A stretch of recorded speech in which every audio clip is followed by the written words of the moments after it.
Mesdames et messieurs, merci de votre fidélité. 13h, voici les titres de cette édition sommaire de ce matin. Financement des projets au Sénégal, Saudi Exim Bank et l'APIX sont en phase pour signer des conventions de lignes de crédit et des garanties avec les banques locales. Cannes 2023, on connaît depuis hier soir les finalistes Côte d'Ivoire, Afrique du Sud. Le pays organisateur fera face au Bafana Bafana. Le miracle des Ivoiriens a déjoué tous les pronostics et ils ont su se relever après leur résurrection. La chaleur pour Boubacar Joseph Ndiaye a accosté hier au port autonome de Dakar. Le débarquement a duré plusieurs heures. Les liaisons maritimes Dakar-Gorée va ainsi connaître une nouvelle dynamique. Bonjour et bienvenue. Comment favoriser et mobiliser le financement vert pour s'inscrire dans la transition climatique? Les banques centrales africaines lancent la réflexion. Réunis à Dakar, les gouverneurs de ces institutions en conclave ont donné quelques pistes pour allier stabilité financière, développement socio-économique et adaptation au changement climatique. Le compte rendu de la rencontre avec Salusek. Des réflexions importantes au menu de cette rencontre de haut niveau. Durant toute une journée, les participants ont échangé sur le rôle des banques centrales face aux défis du changement climatique. Des questions comme le rôle des banques de développement et les mesures incitatives concernant le financement vert sont abordées par les panélistes. Nous devons évaluer ces risques et les intégrer dans nos instruments de régulateurs, de supervision. Et deuxième chose, comment pourrait-on mobiliser et favoriser le financement vert et surtout par rapport au financement de la transition climatique. Les échanges ont permis de faire un état des lieux des risques climatiques au niveau mondial et en Afrique. Les implications du changement climatique sur la stabilité financière ont attiré l'attention des panélistes. Les objectifs d'inflation et les objectifs de stabilité financière restent et doivent rester la priorité d'action des banques centrales. Nous devons, bien sûr, compte tenu de ce qui a été dit sur les impacts des changements climatiques, sur le risque de stabilité financière, nous devons effectivement mettre en œuvre des mesures pour en tenir compte, mais c'est sans préjudice de la mission principale des banques centrales, à savoir la stabilité des prix, la stabilité financière. D'ailleurs, quelqu'un l'a dit, c'est essentiel pour pouvoir même atteindre les objectifs qu'on se fixe en matière de prise en compte des effets du changement climatique. Cette table ronde des gouverneurs des banques centrales pour tirer les enseignements de la conférence internationale a permis de relever la nécessité d'avoir une collaboration.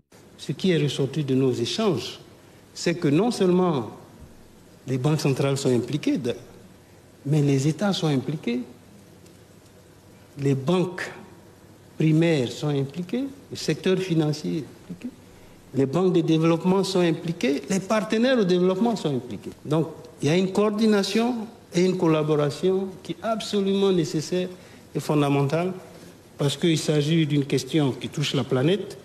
Et donc, si on veut résoudre ça, il faut que ce soit de manière collective. À l'issue des échanges, l'idée de mettre en place une réglementation est avancée. Son objectif, permettre aux banques centrales d'apporter leur contribution aux questions liées au verdissement de leurs économies. Je vous le dis en titre, la Saudi Exim Bank veut participer au financement des projets au Sénégal. L'institution financière et l'APIX vont signer une convention de partenariat pour des lignes de crédit et des garanties avec les banques locales. Amadou Diallo. Les relations économiques entre le Sénégal et le Royaume d'Arabie Saoudite se renforcent ainsi. Cette délégation de Saudi Exim Bank présente ici à l'APIX traduit la volonté des deux parties de jeter les bases d'une collaboration fructueuse. La Saudi Exim Bank est une institution financière de renommée. Today we discuss how we can collaborate and encourage Aujourd'hui, nous avons discuté des contours de notre collaboration. Il s'agit entre autres des modules de financement, des garanties. Cela fait 3 ans que nous nous intéressons au Sénégal afin de fournir des services financiers adéquats aux investisseurs. L'objectif est d'augmenter le niveau des échanges commerciaux entre le Sénégal et l'Arabie saoudite. Nous allons bientôt travailler avec beaucoup de banques pour donner des lignes de crédit qui vont augmenter les relations commerciales entre le Sénégal et l'Arabie saoudite. between Senegal and Saudi Arabia. L'APEX va bientôt se lier à Saudi Exim Bank par la signature d'une convention de partenariat. Nous devons signer un memorandum of understanding qui va couvrir nos domaines de coopération dans le domaine de l'échange, mais aussi de l'accompagnement des investisseurs, aussi bien saoudiens que sénégalais. La Saudi Exim Bank est une institution financière de renommée et nous sommes aujourd'hui très contents de les accueillir. Cela pourra impulser de façon significative les échanges entre nos deux pays. Nous avons déjà des relations politiques et diplomatiques de très haut niveau. Alors qu'il était important que nous puissions avoir ces rencontres pour impulser les relations économiques, commerciales, les échanges commerciaux au niveau de la coopération politique et la coopération diplomatique. C'est une séance de travail importante qui va nous permettre dans les jours à venir de signer cet accord de coopération entre nos deux institutions. Cette connexion entre APEX et Saudi Exim Bank va permettre de booster le niveau des échanges économiques entre le Sénégal et le Royaume d'Arabie Saoudite, au grand bénéfice des investisseurs des deux pays. Au chapitre religieux, en prélude à l'appel de Seydina Limamou Laye, une conférence religieuse a été organisée à Yeumbeul sur les enseignements du Mahdi. Seydina Limamou Laye al-Mahdi, c'est l'une des activités phares des 72 heures initiées par les Layènes de la localité. Mamour Sakine. Yeumbeul est déjà dans la ferveur du 144e appel de Seydina Limamou Laye. Les Layènes de la localité ont initié 3 jours d'activité pour annoncer la couleur. Nous avons initié ce programme, c'est pour animer Yeumbeul en prélude de l'appel de Seydina Limamou Laye. Cette année, nous en sommes à la 2e édition. Il y a des érudits qui ont consacré leur vie à l'appel de Dieu, comme le Mahdi. Et cette année, nous avons porté notre choix sur Cheikh Makhtar Lo. Le conférencier Serigne Cheikh Mbacké Laye a appelé les fidèles à s'inspirer de l'exemple du Mahdi. Baye Laye nous a montré la voie. Il nous a tracé le droit chemin. C'est pourquoi quiconque le suit ne sera jamais égaré. Le parrain de l'événement s'est dit honoré du choix porté sur sa personne. Le petit-fils de Mame Seydina Limamou Laye qui organise les 72 heures pour préparer l'appel de Mame Seydina Limamou Laye et qui fait de vous également donc un parrain. Je pense que rien n'est plus honorable que ce qu'il vient de faire pour moi. Je tiens vraiment à le remercier très chaleureusement. Ce qu'il a fait, c'est très fort pour nous. Et également, on va continuer, comme il l'a dit, à mériter cette confiance. Ils seront en communion les 10 et 11 février à Cambérène, Ngor et Yoff sous le sceau de l'unité, socle de la stabilité sociale et politique. L'année 2024 est la 144e édition de l'appel de Seydina Limamou Laye. Sport CAN 2023 Côte d'Ivoire, le Nigeria est en finale de la Coupe d'Afrique des Nations. Les Super Eagles ont battu l'Afrique du Sud au terme des tirs au but. Score 4-2. Ahmadou Diallo, résumé du match. Williams, il frappe et c'est dedans. Et c'est fini. Le Nigeria est en finale de la Coupe d'Afrique des Nations. Les Super Eagles ont défait les Bafana Bafana à la séance des tirs au but 4-2. Un match ou plutôt une odyssée dans laquelle les deux équipes se sont données à fond pour remporter la victoire. En première mi-temps, la vague sud-africaine a déferlé sur les camps nigérians. Les Bafana Bafana se créent beaucoup d'occasions sans être réellement dangereux. À la 65e minute, le cyborg Osimhen obtient un penalty après cette faute de Mbala. Le penalty est transformé par William Trost Ekong. 1-0 pour le Nigeria. L'ouverture du score pour le Nigeria sur penalty. Les Nigérians mènent au score et renversent ainsi la tendance. Les Sud-Africains tentent de riposter. À la 75e minute, Evidence Makoba s'illustre après un contrôle orienté, mais son tir passe juste à côté des buts de Wabali. Quelques minutes plus tard, le Nigeria pensait faire le break, mais le but de Osimhen est annulé. L'arbitre revient sur l'action précédente et accorde le penalty. Tao a été touché. L'Afrique du Sud égalise. Wabali est battu par Mokena. Son tir est parfait. L'égalisation donne des ailes à la nation arc-en-ciel qui se crée des occasions sans pour autant les concrétiser. Moudawo rate même une occasion nette de but devant des cages vides. Les deux équipes se retrouvent aux prolongations. À la 115e minute, Kekana est exclu. Il écope de rouge. C'est finalement à la séance de tir au but que les deux équipes se départagent. Et c'est le Nigeria qui l'emporte par 4 tirs à 2. Kelechi trompe Williams et offre la victoire à son équipe. Le Nigeria va ainsi disputer sa 8e finale de Coupe d'Afrique des Nations. La Côte d'Ivoire bat la RDC sur le score d'un but à 0 et file donc en finale. Nous suivons le résumé du match avec Armando Diallo.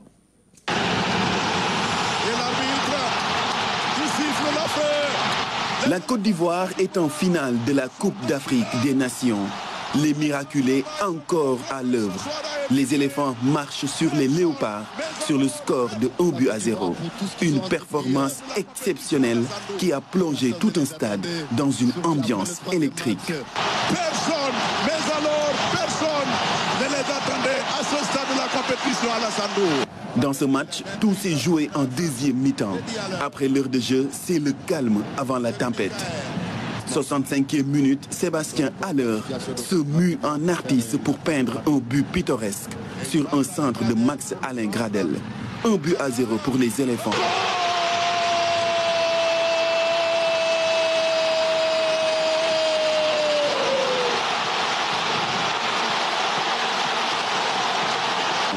La Côte d'Ivoire entière exulte.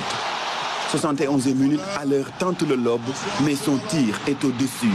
Les éléphants continuent d'attaquer. Les coéquipiers d'Adingra poussent pour faire le break. Mais le score en reste là. 1 but à 0 pour la Côte d'Ivoire au coup de sifflet final. Le miracle continue. La Côte d'Ivoire est en finale de la Coupe d'Afrique des Nations. La finale va opposer ce dimanche la Côte d'Ivoire au Nigeria. Les éléphants de Côte d'Ivoire sont en finale. Voilà, donc, et puis dans un instant, nous en venons à la partie consacrée aux régions après ces fenêtres de la Coupe d'Afrique des Nations.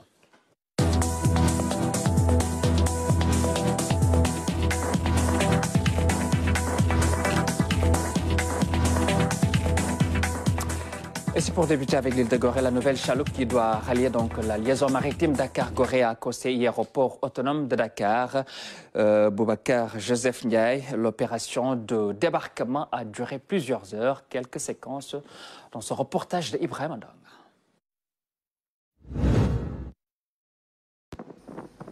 Alerte reçue, il est minuit heure locale. Embarquement immédiat côté autorité portuaire. Pour Montagassi et son staff, la nuit est partie pour être des plus longues. Un voyage en haute mer et en pleine nuit pour accueillir ce colis tant attendu et pas comme les autres. Parti de Turquie le 15 janvier 2024 à bord de ce cargo géant, la chaloupe Boubacar Joseph Ndiaye boucle un périple de 20 jours à travers les océans. À quelques kilomètres de son port d'attache, les ingénieurs sénégalais prennent place à bord. Ils sont désormais aux commandes et chargés de mener le cargo à bon port sous la supervision du directeur général. Quelques minutes plus tard, le cargo est hacké. Un accostage réussi sans encombre. L'équipe de coordination est sur pied depuis le petit matin pour le débarquement. L'opération est des plus périlleuses. Autour du directeur général du port autonome de Dakar, ingénieurs sénégalais et turcs se concertent. Il faut absolument s'accorder sur les procédés car ici, toute erreur peut être fatale aux joyaux. Fini la réunion de coordination, l'équipe rejoint le quai de débarquement. L'opération est menée avec délicatesse. 2 grues géantes sont à la manœuvre. Au bout d'une heure, la chaloupe touche enfin les eaux de port de Dakar. Débarquement réussi. Un instant historique que beaucoup ont voulu immortaliser ou marquer de leur présence. Dans l'histoire du port autonome de Dakar, ce genre d'événement est assez rare. Fin de l'opération, au grand bonheur de tous ceux qui l'ont rendu possible.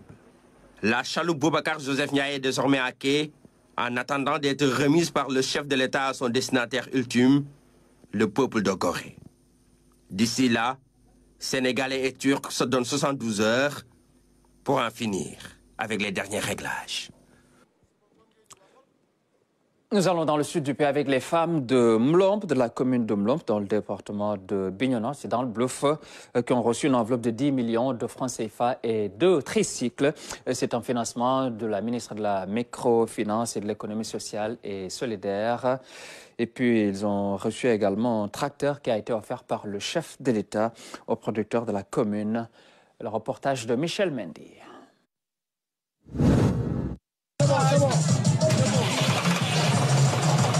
Un démarrage qui donne l'espoir d'une autosuffisance alimentaire en riz dans la commune de Mlomp-Bluff. Au volant, le maire qui vient de réceptionner le tracteur offert par le chef de l'État à sa commune. J'ai 11 000 hectares de terres cultivables et ça, il me faut obligatoirement mécaniser ces 11 000 hectares de terres cultivables. Et ça, ce n'est pas 10 millions qu'ils feront. Donc il faudrait effectivement que les gens nous aident un peu à pouvoir régler. Et avec ces 11 000 hectares, juste le dire, on règle l'autosuffisance alimentaire dans la région. Avant, ce tracteur, on cultivait avec le Kédiandou, un engin qui n'est pas aussi praticable. Mais actuellement, les gens avec le tracteur, ils en font beaucoup de tonnes. L'année dernière seulement, quelqu'un d'autre a fait 6 tonnes pour un hectare. Pour une première fois, comme l'on reçoit un tracteur venant de l'État, mais c'était le salut de toute la population. Nous le félicitons et nous souhaitons qu'il y ait encore d'autres tracteurs qui nous permettent de fonctionner encore plus. Il est accompagné de 2 tricycles et des enveloppes d'un montant total de 10 millions de francs CFA pour les groupements de femmes. Une promesse du ministre de la Microfinance, de l'économie sociale et solidaire, aujourd'hui réalisée. On rend grâce avec Madame le ministre Victorine Ndeye et au nom du président de la République et du Premier ministre qui nous a quand même facilité d'avoir au moins ce financement pour accompagner ces femmes, comme vous l'avez constaté tout à l'heure. Dans cette contrée, les femmes sont dans des activités génératrices de revenus comme le maraîchage, l'ostréiculture et le commerce. Ces accompagnements devront leur permettre de booster les productions agricoles et la transformation des produits locaux. Ici, on fait la transformation des fruits, comme le dita, gingembre, pain de singe, et le mag, le solom, et beaucoup de choses encore. Mais on n'a pas beaucoup de moyens pour la transformation. La cérémonie de remise des financements et de matériel était aussi une occasion pour le maire de lister les doléances de sa commune. Nous lançons un appel à l'autorité, nous lançons un appel effectivement à toutes les bonnes volontés de venir nous aider à régler définitivement le problème de l'électricité, l'extension en électricité, le problème de l'eau à Mlomp et aussi le problème effectivement de l'ambulance. Mais aussi la promesse, je fais partie des premiers maires qui ont reçu les tickets pour les lampadaires solaires. Et jusqu'à présent, je n'ai pas reçu mes lampadaires solaires. La commune de Mlomp-Bluff est dans le département de Bignona. Il est constitué de 2 villages, Mlomp et Ediamat. Voilà donc les femmes de Mlomp dans le département de Bignona qui viennent de recevoir des financements de la ministre de l'économie sociale et solidaire. Voilà mesdames et messieurs, c'est la fin de cette édition. Merci de votre fidélité. Merci à toute l'équipe de coordination. Mais dans un instant, je vous retrouve pour la version Wolof.